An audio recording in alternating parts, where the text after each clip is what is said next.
tal a todos? Esto es lo que podríamos denominar la segunda temporada de Liderazgo 2030, aquel proyecto que inició en los días del confinamiento del COVID por marzo de 2020 y en el que tuvimos la suerte de contar con un montón de personas increíbles que nos hablaron de cómo veían la situación y sobre todo de cómo veían el mundo para el año 2030, ¿no? Esta segunda temporada va dedicada y destinada a México y muy cercano con los objetivos del desarrollo sostenible y sobre todo conocer a todas esas personas que están liderando hoy y saber cómo están cambiando el mundo hoy y cómo va a ser, esperemos, que su cambio impacte positivamente en el año 2030.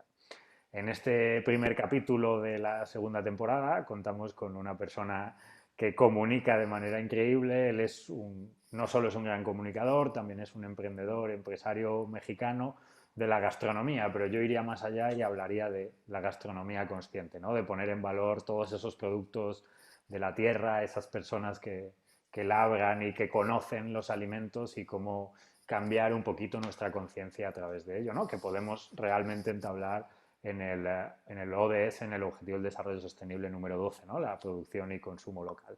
Quique Cervantes, Quique Celite, muy buenas tardes, ¿cómo estás? Hola, ¿qué tal?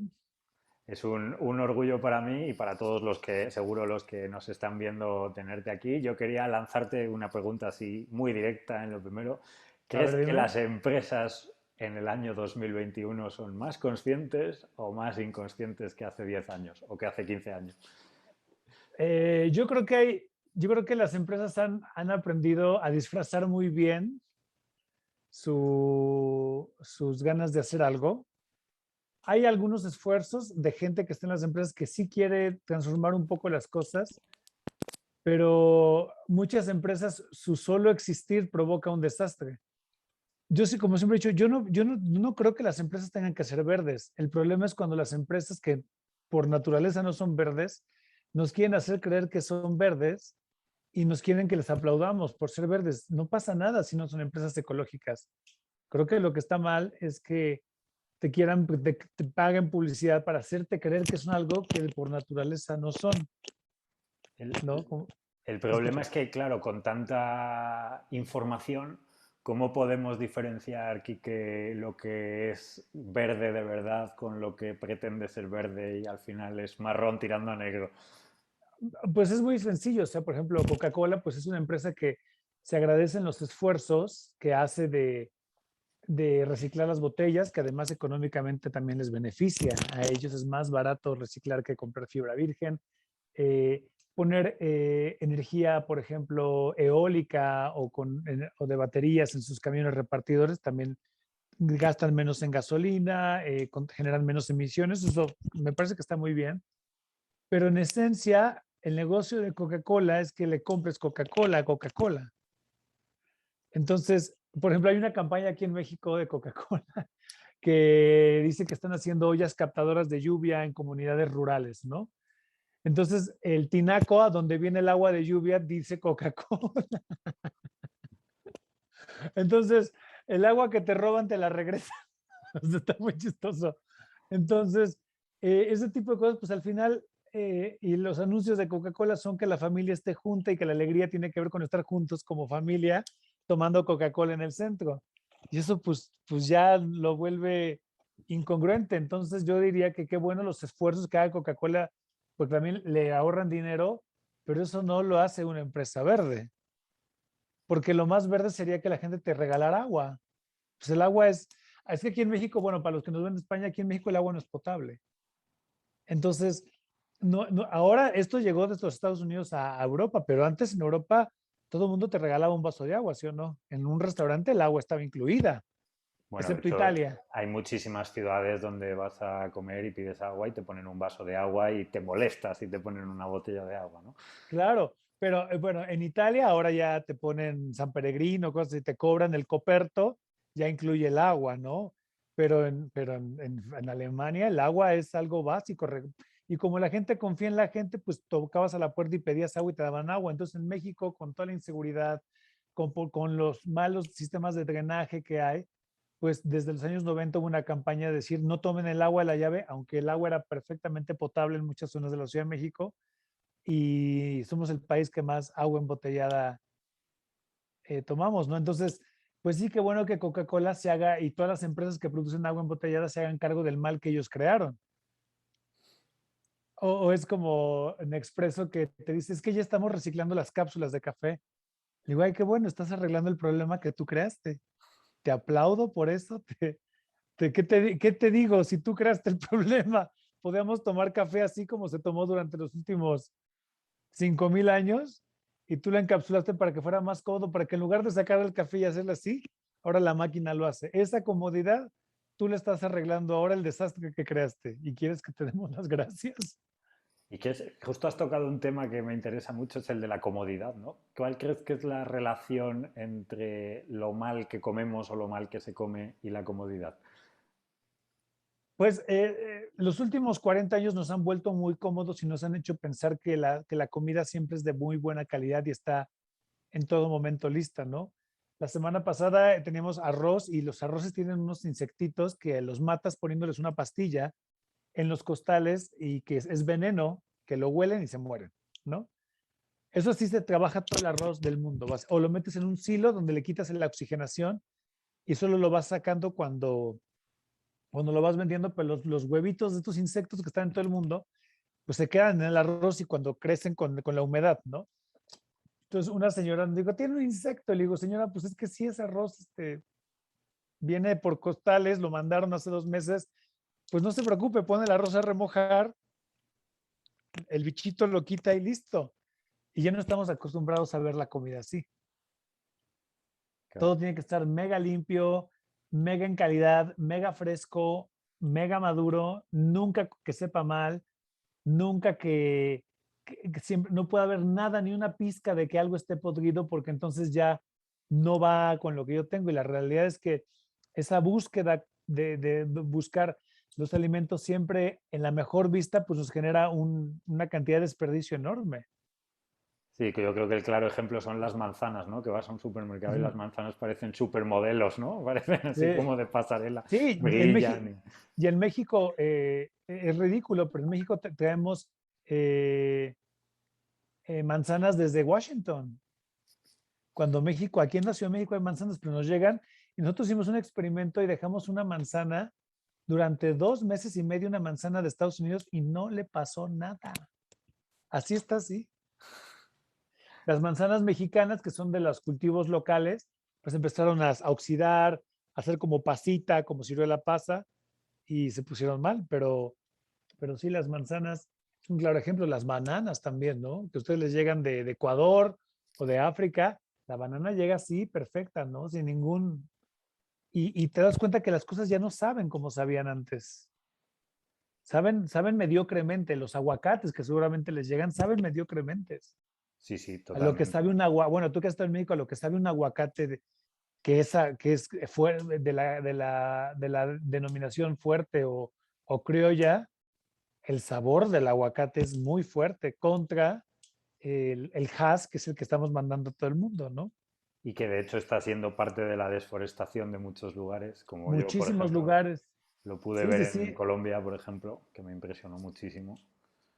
Sí, de hecho, está habiendo un problema de deforestación porque en lugar de tener un sistema biointensivo donde produzcas zarzamoras, tengas tus pinos, los ocotes o muchas cosas para producir, talas todo porque la idea es producir la mayor cantidad de producto por hectárea. Entonces tienes que deforestar todo, ¿no? Y entonces se acaba el agua. ¿Y cómo le dirías, Quique, a una persona que tiene una vida ajetreada de oficina o empresarial y que de repente dice, es que yo ya no quiero comer comida procesada, es que ya no quiero ser parte de todo esto? ¿Cómo puede empezar ese cambio en su refri, en su comida, en su mesa? Bueno, pues primero, pues cuestionando qué compra, cómo lo compra, dónde lo compra y cuánto paga por lo que compra. Creo que es importante, ¿no? O sea, ¿por qué como lo que como? ¿Quién me dijo que esto me nutre? ¿De dónde viene lo que compro? Y si tiene alguna lógica comprar eso. Por ejemplo, el salmón. No sé de dónde venga el salmón de España, pero aquí en México viene de Chile. O De sea, Noruega viene aquí normalmente, sí. bueno, según, según. Noruega, Chile, sí. O sea, imagínate de Chile a España en un refrigerador, ¿cuánto por traer salmón chileno? ¿Qué lógica tiene? ¿Que no hay pesca en España? ¿Que no, o sea, que no hay pescados, no hay trucha? Pero desde ahí la irracionalidad, ¿no? En los restaurantes japoneses todos ya es salmón, ¿no? O atún, ¿no? Entonces, que no hay pesca mucho más local, tenemos que comer pescado todo el tiempo. ¿Qué está pasando con la pesca eh, en España, no? No es muy fácil, pues, ver el platillo listo, pero ¿qué implica que tengamos tanto marisco, no? En toda la parte de los Países Vascos, que son los mariscos buenísimos, pero ¿qué están haciendo para preservar que no se acaben las especies, no? Y entonces, pues cuestionar todo eso, ¿no? ¿Por qué? Por solo por el gusto los como, por el sabor que me dan, porque realmente me dan proteína, me dan minerales, carbohidratos, vitaminas, o lo compro nada más por moda o porque nada más me gusta, ¿no? Entonces, es cuestionar todo, desde qué comes, por qué lo comes, por qué tarda tan poco la comida en que te la sirvan, ¿no? Un Subway en 2 patadas está listo. Y desde ahí viene la reflexión, ¿no? Regresar a las comidas que toman tiempo, al proceso local y entender que las manzanas se dan una vez al año. Una Claro. vez al año. Bueno, aquí en México una vez al año hay manzana y me imagino que en España igual. Sí, bueno, en realidad, como bien dices, hay manzana todo el año, pero porque la mitad del año está de aquí y la otra mitad viene del otro hemisferio. Del hemisferio. Exactamente, pero eso tiene una consecuencia ambiental. O sea, tu comida vegana que viene del otro lado del hemisferio tiene una consecuencia ambiental. O sea, lo que más polución y cambio climático genera es la quema de combustibles fósiles para producir energía, ya sea para mover un coche o para prender la computadora en la que estamos. Entonces, eso es como la reflexión que yo daría. O sea, pues ustedes tienen la denominación de origen del arroz valenciano, ¿no? Por ahí valdría la pena observar qué arroz estás poniendo en tu mesa. Si tienes el trabajo de los artesanos valencianos que están sembrando el arroz en lugar y ponerlos en tu mesa en lugar del arroz que viene de China o de Vietnam, que evidentemente va a ser mucho más barato porque allá se siembra y no tenemos idea del tema de los derechos humanos, ni de los contratos laborales, ni de nada, porque son países tan herméticos en la información que no nos imaginamos cómo laboran. Ya quiero ver que alguien no tenga un derecho en Valencia, bueno, ya estarían ahí protestando, ¿no? Y de hecho, y no, no solo eso, al final aquí garantizas ciertas cuestiones en la producción de fertilizantes, pesticidas, etcétera, que cuando viene de terceros países, pues al final te lo comes y los productores de aquí que no pueden competir con eso porque no pueden utilizar esos pesticidas o esos fertilizantes, pues al final están perdiendo, ¿no? Y una cuestión que quería yo preguntarte, ¿no? Las empresas con impacto, que a mí me gusta llamar, ¿no? Las empresas que quizás no sean verdes, pero están en esa transición o sí que están ocupadas en cuidar de sus colaboradores y de toda la huella que tienen alrededor. ¿Cómo pueden mejorar la vida de sus colaboradores a través de la alimentación, si es que pueden de alguna manera? Creo que lo que primero podríamos hacer es en los comedores industriales de cada empresa buscar productores locales. Y eso creo que genera un ambiente mucho mejor para la gente que vive al lado de donde está la empresa.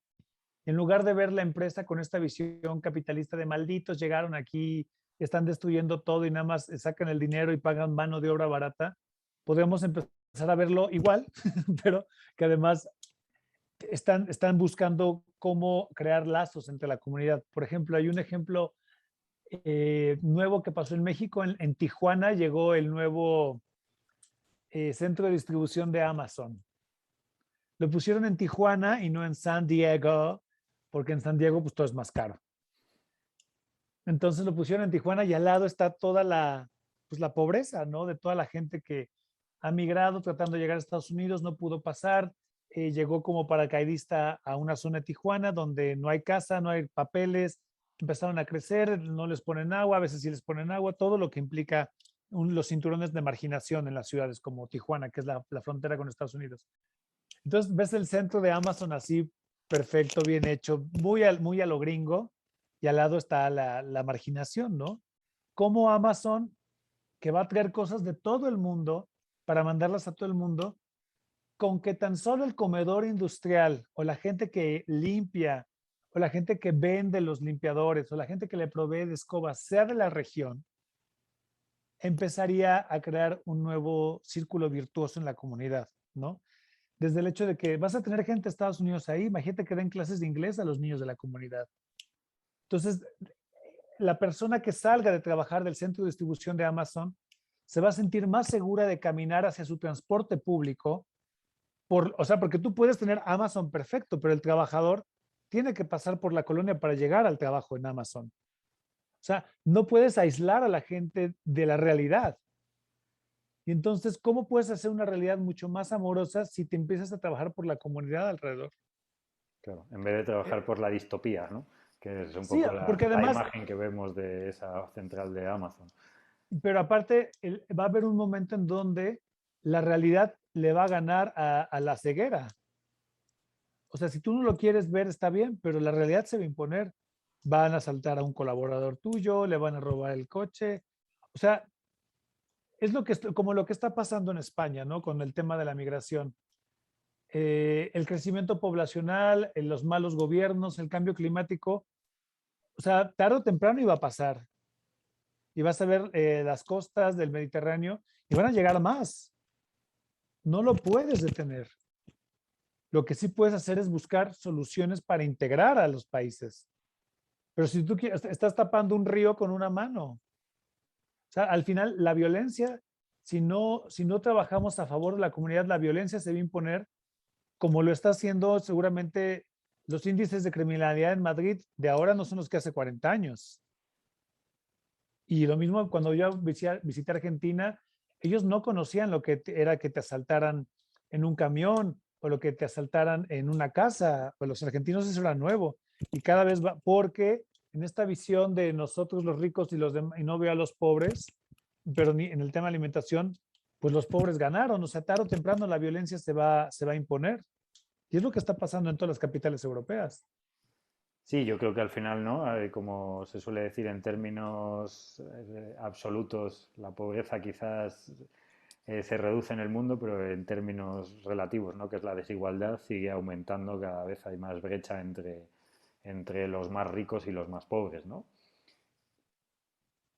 Y Sí, y, cómo, y justamente ahí es donde el comercio local lo que hace es, si tú tienes mucho dinero en una comunidad y todo tu abasto lo gastas en productos locales, estás ayudando sin ninguna política pública, sin donaciones, sin el Papa, a subir el nivel de los demás. O sea, es la mejor política pública sin Estado. sí, sí, totalmente.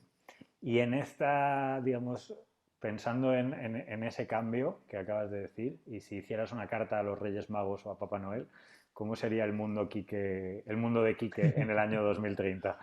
Mira, a ver, yo si fuera así, yo diría, un, dos, tres, todos los líderes políticos, hombres que se hagan la vasectomía ya. O sea, no va a haber política pública que pueda contra un crecimiento poblacional y menos de las clases más marginadas. O sea, no hay manera de detenerlo si la población sigue creciendo. O sea, si no ponemos en la discusión pública el tema de adoptar y de evitar los embarazos no deseados, no importa lo que haga la ONU, que yo venda quesitos locales, las ciudades van a seguir creciendo hacia el horizontal y no va a haber agua. No va a haber agua para surtir a todos. Y el problema es que las clases medias y altas del mundo, con que tengan uno o dos hijos, esos dos niños se van a chupar los recursos de los más pobres. Como pasa hay un lugar, Interlomas, aquí en la Ciudad de México, los departamentos de lujo de 4 millones no, creo que 4 millones, de 10 millones de pesos, 15 millones de pesos. Todas esas torres de departamentos tienen cisternas donde tienen el agua para que nunca se queden sin agua para la alberca, el gimnasio, las regaderas, todo, mientras los pueblos de alrededor escasean de agua. Y no es que ya no es un tema del agua la desvío para acá y a veces la mando para acá, ahora es un tema de que no hay agua para surtir a los dos, porque cada vez hay más gente y cada vez hay más sequía, ese es el problema. Entonces, mientras la discusión no entre en el tema del control natal, y digo lo de la vasectomía porque pues en las clases más marginadas están, y más con la migración que tienen en Europa, que muchos de ellos son países con una visión musulmana, pues eso está todavía, no sé si esté pensado o no, pero son los hijos que Dios me dé y también los católicos, los hijos que y sigue creciendo la población y la migración latinoamericana, España va a seguir haciendo lo mismo. Entonces, mientras haya más gente, los problemas se vuelven más complicados. Y no solo es que nazca más gente, sino que cada vez vivimos más, ¿no? Que al final, Exactamente. Nace más gente y todos quieren tener su casa con su piso, con su sillón de IKEA, con su televisión, con su wifi, con su perro. O sea, todo el mundo queremos esa vida. Yo creo que todo el mundo tenemos derecho a eso. El problema es que si todo mundo, si tenemos muchos queriendo esa vida y si esos muchos siguen creciendo, no va a haber agua. Ahí sí, me encantaría decirte, yo estoy mal, pero las estadísticas van hacia eso. En España, en todos lados. O sea, entonces, no hay ningún país que ahora pueda decir, yo tengo más agua que hace 40 años, más agua potable. No, eso no existe. claro, cuando en realidad los recursos naturales deberían dar para todos, ¿no? Si estuviéramos bien repartidos y tuviéramos una conciencia de consumo y de producción. Entonces, sí, exacto. Y entonces, ante los problemas que sí existen, que es la migración en el caso de España, que cada vez hay más gente de otros países llegando con diferentes formas de entender las cosas, lo primero que puedes hacer por justicia social es normalizar la legalización al aborto y la vasectomía como métodos anticonceptivos, porque la gente tiene muchos problemas y todo se complica más cuando está un niño más. Sí, sí. Entonces ya no hay tiempo ni dinero para el comercio local. No hay tiempo ni dinero ni trabajo, no, porque tienes 4 o 5 hijos. Claro, con lo cual, digamos, tener hábitos sostenibles y conscientes es mucho más complicado, Sí, muchos tú más dile, problemas. no sé, si entiendo bien, la Cádiz es como la zona más marginada, ¿no? De España, ¿no? El sur de España, ¿no? Bueno, no más, la zona con más desempleo, por Con así más decirlo. desempleado, pues tú dile a alguien que tiene 3 hijos que use pañales ecológicos, que los lave. No te va a mandar, aunque va a terminar gastando más usando los desechables, más dinero. Eso no importa, en ese momento no se ve porque necesitas tiempo para trabajar, o sea, es muy complicada las cosas. Claro, sí, Entonces yo diría, si queremos realmente incentivar el comercio local para que la gente tenga tiempo y abundancia para poder invertir en empoderar a su comunidad, pues necesita tiempo. Y para tener tiempo, lo mejor que podemos hacer es normalizar hablar, o sea, la relación entre medio ambiente y vasectomía, despenalización del aborto y adopción es súper cercana. Tiene todo que ver. totalmente. Y de hecho, yo creo que añadiendo un tema para México, ¿no? Que es el tema de la infelicidad o la frustración que hay en media, ¿no? Pues de los trabajadores, bajos salarios, baja productividad y muchísimas horas de trabajo. ¿Qué crees que puede hacer la empresa mexicana para mejorar, primero, la felicidad de lo que le concierne y en un segundo plano la felicidad del país? Mira, de todas las barbaridades y tonterías que dice el presidente López Obrador, en este tema tiene toda la razón y tiene un gran acierto. Durante muchos años, incluyendo mi familia, han pagado sueldos paupérrimos. Y mi familia ha tenido muchas bendiciones, mucha riqueza en muchas cosas y no ha querido levantarla. O sea, pues se puede dar más todavía y eso no te quita tu casa de lujo, ¿no? Entonces, que es una discusión también con mi papá de llevar más las prestaciones de la gente que colabora en las empresas que yo sé que tienen que tienen la gente cercana a mí, de mejorar la calidad de vida y de por qué no dar más. Si ya lo teníamos todo. Entonces, el tema que pone el presidente López Obrador sobre el egoísmo y decir y exhibir que muchos empresarios han pagado lo mínimo, hay gente que ni paga el total del seguro social a sus trabajadores. Eso pasa muchísimo en México. El trabajador gana 10,000 pesos y lo están dando de alta en el seguro como con 3,000 pesos. Entonces le pagas menos al seguro, por lo tanto el seguro está quebrado. Y es gente que es de la alta sociedad, de la alta clase y de la alcurnia y los valores y la decencia y la iglesia y Jesús hacen eso. Entonces, esta hipocresía de México es la que sí termina matando, porque lo que yo sí veo es que los mexicanos, sobre la clase media y la clase alta en México, tenemos muy poca clase. Somos bastante arribistas, bastante egoístas.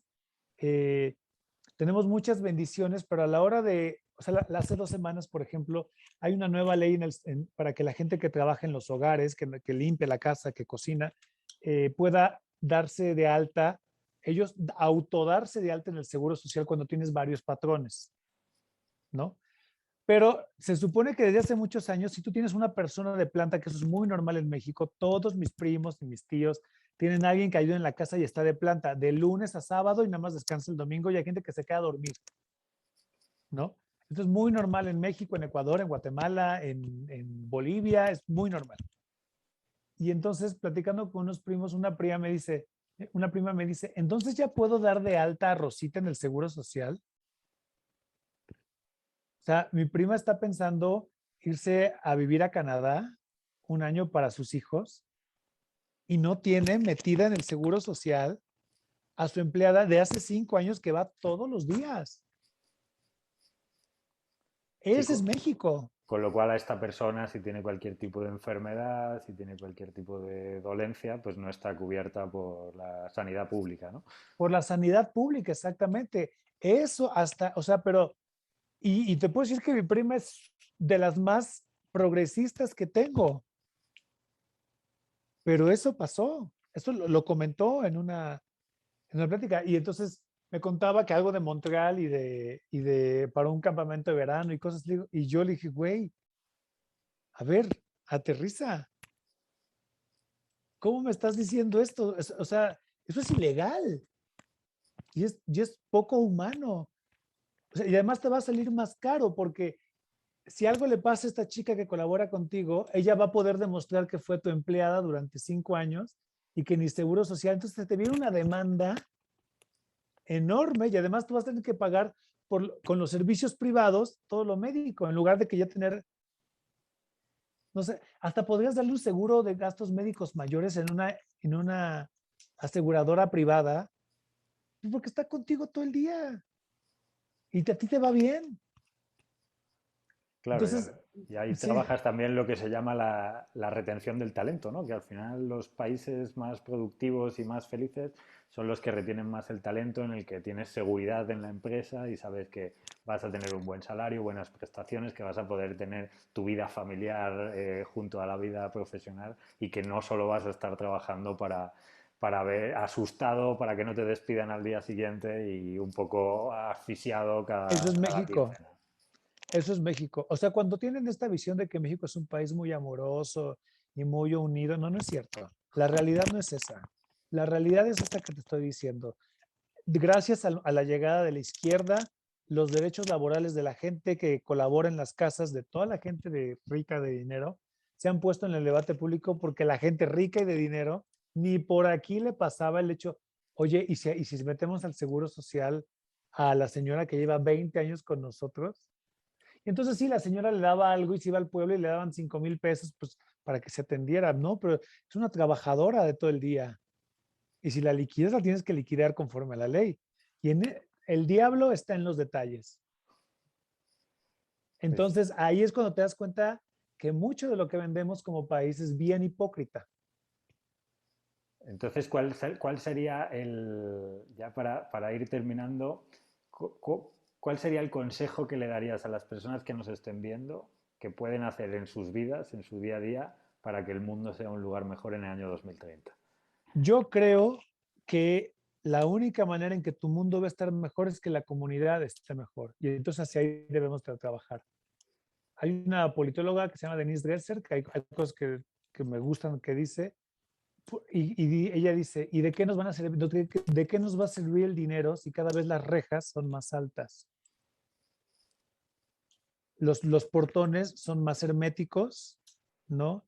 Y en México tenemos reja, están los departamentos, y hay una reja entre los departamentos, los pisos, los apartamentos y el área natural, así, entre el bosque, porque no quieres que nadie del bosque entre a tu casa. O sea, ya es la ridiculez total. O sea, las áreas verdes las sembraron artificialmente, pero las áreas verdes que sí son área verde están enrejadas para que nadie salga ni entre.